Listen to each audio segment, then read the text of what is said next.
और इधर सब्जियों के भाव क्या गिरे, फिर किसानों के सामने परेशानी खड़ी हो गई है। हालात ये हैं कि किसानों को कोई खरीदार नहीं मिल रहा है। ऐसे में किसान क्या भाव बेचे, इस समझ से उनके ये परे है।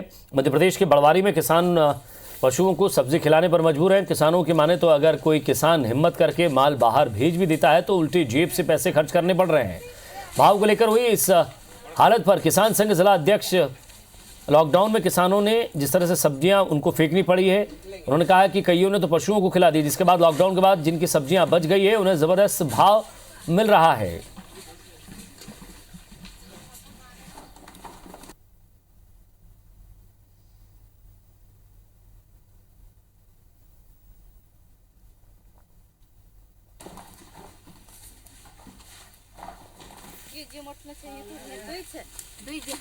₹1,00,000 से ज़्यादा की लागत हमने लगाई है 3 एकड़ में।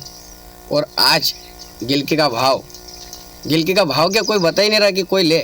आज मेरे यहाँ टूटी है गिलकी, हमने ढोरों को खिलाई है। किसान की सब दूर से मौत हो रही है। ना तो कोई सब्जी का भाव है, खाद के भाव बढ़ते जा रहे हैं, दवाई के भाव बढ़ते जा रहे हैं, सरकार का ध्यान न जाने किधर है। गिलकी का अभी जो भाव है किसानों के लिए, जो मजदूरी भी नहीं आ रही है, सब बेचने में जो ट्रांसपोर्ट जाता है उसका ट्रांसपोर्ट का भाड़ा भी नहीं आता है और मजदूर की लगाई भी नहीं आती है। हमने खेतों में गिलकी है, भिंडी है, करेला है, गोभी है, सारी फसल लगाई। अब अधिक उत्पादन होने के कारण ग्राहक नहीं मिल रहा और सब्जी अपने खेतों से निकाल के किसानों को फेंकनी पड़ रही है। मैं सरकार से मांग ये करना चाहूँगा कि सब्जियों की भी कीमत तय करे। और बात जबलपुर की करते हैं, जहां फिर छलका मटर का दर्द। जी हां, किसानों के सामने अब मंडी में हरे मटर की बम्पर आवक हो चुकी है और मटर प्रोसेसिंग यूनिट ना होने से किसान परेशान है। मुंबई और विदेश तक जबलपुर की हरी मटर जाती है, तो वादे के बाद भी मटर प्रोसेसिंग यूनिट स्थापित नहीं की गई है और अब किसान मटर की बम्पर आवक होने के बाद परेशान हो रहे हैं।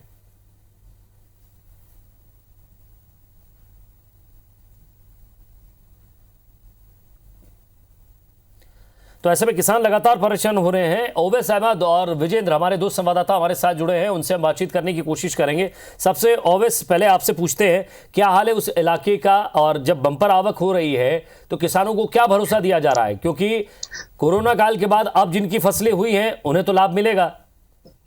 जी हाँ, देखिए बताना चाहूंगा मैं कि ये पूरा वर्ष की बात करें किसानों के लिए बहुत ही बुरा वर्ष रहा है। जहाँ लॉकडाउन में फसलों का उपज सही नहीं मिला, लोग किसानों को अपनी फसल फेंकना पड़ी। लॉकडाउन के बाद जो फसलें बची थी उसके अधिक दाम मिलने से किसानों ने इस वर्ष अपने खेतों में सब्जियां बोई। लेकिन अब हालत ये कि सब्जियों की जो उपज है उसकी मात्रा अधिक है, मंडी में अधिक आवक होने की वजह से अब किसानों की सब्जियों का कोई खरीदार नहीं मिल रहा है। हालत यह है कि किसानों को अपनी सब्जियां जानवरों को खिलाना पड़ रही है। यहाँ तक जो किसान थोड़ी हिम्मत करके मंडी तक अपनी सब्जियां पहुंचा रहे हैं उन्हें भी लागत से कम दाम मिल रहा है और उल्टा नुकसान हो रहा है। तो किसानों ने अपनी फसलें जो है सब्जियां मवेशियों को खिलाना शुरू कर दी है। जी, जबलपुर से हमारे संवाददाता विजेंद्र भी हमारे साथ जुड़े हुए हैं। विजेंद्र, मटर पूरे देश में जानी जाती है, जबलपुर की मटर मुंबई और उसके आसपास के इलाकों में भी भेजी जाती है। अब ऐसे में वो मटर जो है अब सड़कों पर फेंकने के लिए तैयार है। किसान मवेशियों को खिला रहे हैं, उनको उचित दाम नहीं मिल रहा है, और बात रही प्रोसेसिंग यूनिट की तो उसका तो अता पता ही नहीं है। अब ऐसे में क्या रास्ता निकाला जाए उनके लिए, क्या कर रहा है प्रशासन? बेशक विजय, मैं आपको बताना चाहूँगा कि इस वक्त मैं जबलपुर की कृषि उपज मंडी में मौजूद हूँ और मेरे पीछे आप देख पाएंगे जो पूरा नज़ारा है मंडी का। यहाँ पर मटर की बम्पर आवक जो है वो लगातार होती आई है और ख़ासतौर पर जबलपुर और जबलपुर के आसपास का जो पूरा इलाका है वो उम्दा क्वालिटी के मटर के लिए पहचाना जाता है। जबलपुर से मटर न सिर्फ मुंबई तक जाता है बल्कि वहाँ से विदेशों तक निर्यात होता है इसको। लेकिन इसकी फ्रोज़न यूनिट, इसके खाद्य प्रसंस्करण के लिहाज से या साथ ही साथ जो मटर प्रोसेसिंग यूनिट है उसकी मांग लगातार जबलपुर में की जाती रही है। लेकिन इतनी उम्दा क्वालिटी का, अच्छा क्वालिटी का मटर भी पर्याप्त दाम या जिसका फ़ायदा यहाँ के किसानों को मिलना चाहिए उतना फ़ायदा यहाँ पर मिल नहीं पाता। वजह यह है कि प्रोसेसिंग यूनिट अगर स्थापित हो जाए तो उसका फ़ायदा किसानों तक मिलेगा और अच्छी कीमत पर स्थानीय तौर पर खरीदी हो पाएगी। किसान भी यहाँ पर पहुँचे हुए, आपसे मैं जानना चाहूँगा आप कहाँ से आए हैं, कितना किसान मटर लेके आए और आज मटर किसान की क्या स्थिति है? मैं सत्येंद्र दुबे, पाटन के पास कांटी गाँव है वहाँ से आया हूँ और हमारा करीब 40 बोरी आया है मटर। और क्या बोल देते हैं, अभी तो रेट बिल्कुल डाउन चल रहे हैं और यहाँ अब कुछ व्यवस्था ऐसी है ही नहीं कि किसान का जो मटर है वो अच्छे तरीके से बिक पाए। अभी कुछ दिन पहले, दीपावली के पहले, करीब 11-12 हज़ार रुपये चलता था लेकिन एकदम से अभी 3-4 हज़ार रुपये हो गया। अभी क्या भाव बिक रहा है मटर आप? अभी वही 2100 से लेके 3000-4000 ऐसा चल रहा है बस। तमाम जो चुनाव इससे पहले हुए उसमें ये बात की जाती रही कि मटर प्रोसेसिंग यूनिट जो है जबलपुर में स्थापित की जाएगी।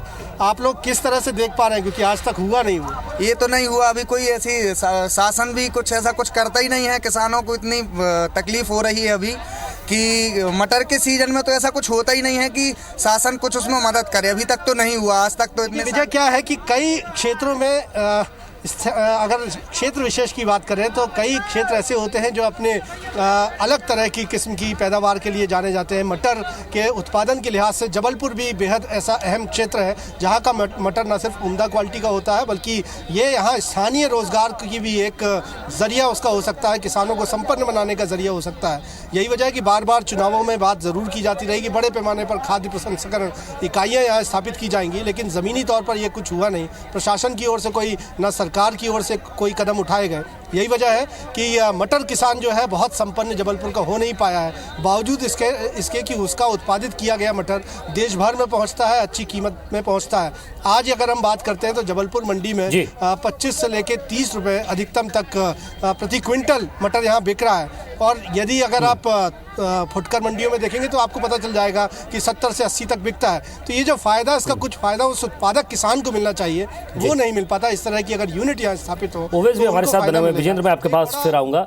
ओवैस, क्या लग रहा है आपको, किसान यहाँ किस किस तरह की और फसलें करता है, जो मौसमी फसलें होती हैं या जो सब्जियों की फसलें होती है मटर के अलावा? क्योंकि जो तस्वीरें आपने भेजी उसमें हम देख रहे हैं कि गिलकी तोरई जो है वो गाय भैंस जो है खाने को मजबूर है। देखिए, बताना चाहूँगा बड़वानी जिला विशेषकर जो सब्जियों की फसल है, इसको किसान, छोटा किसान है, सब्जियों की फसलें लेता है। लगभग सभी मौसमी फसलें किसान लेता है, लेकिन अब जो अधिक उपज होने की वजह से किसान बहुत परेशान है। किसान लगातार शासन प्रशासन से मांग कर रहा है कि हमारे सब्जियों के उचित दामों की व्यवस्था की जाए या हमें भावांतर के अंदर सब्जियों को लिया जाए। क्योंकि क्या होता है कि छोटा किसान है और उपज में दाम नहीं मिलता, उससे नुकसान होता है। और यही कारण है कि किसान लगातार परेशान हो रहा है और दर बदर तैयार है। जी, क्या प्रशासन को इस बात का ध्यान है, अवगत कराया उनको मंडियों के द्वारा, या फिर कोई और पैरेलल कोई व्यवस्था खड़ी की जा रही है? जो फिलहाल तो कोई पैरेलल व्यवस्था नहीं खड़ी की जा रही है। जब प्रशासन के अधिकारियों से, आला अधिकारियों से बात की जाती है तो उनका कहना है कि जो सब्जियों का नियंत्रण उनके अधीन ही नहीं है। जो खेतों की जो फसल है और विशेषकर सब्जियों पर उनका नियंत्रण नहीं है। किसान इसको डायरेक्ट अपनी मंडी में बेचता है। इसलिए हमारा इस पर अधिकारियों को, शासन प्रशासन की सब्जियों को लेकर कोई गाइडलाइन तय नहीं की गई है, इसलिए हम इसमें ज़्यादा इंटरफेयर नहीं कर सकते हैं। शुक्रिया ओवैस इस तमाम बातचीत के लिए। शुक्रिया विजेंद्र आपका भी, क्योंकि अब लगातार जिस तरह से फसलें आ रही हैं और ये मौसमी फसलें हैं, सब्जियां हैं, ऐसे में इनके दाम घटेंगे तो कहीं ना कहीं किसानों को परेशानी ज़रूर होगी।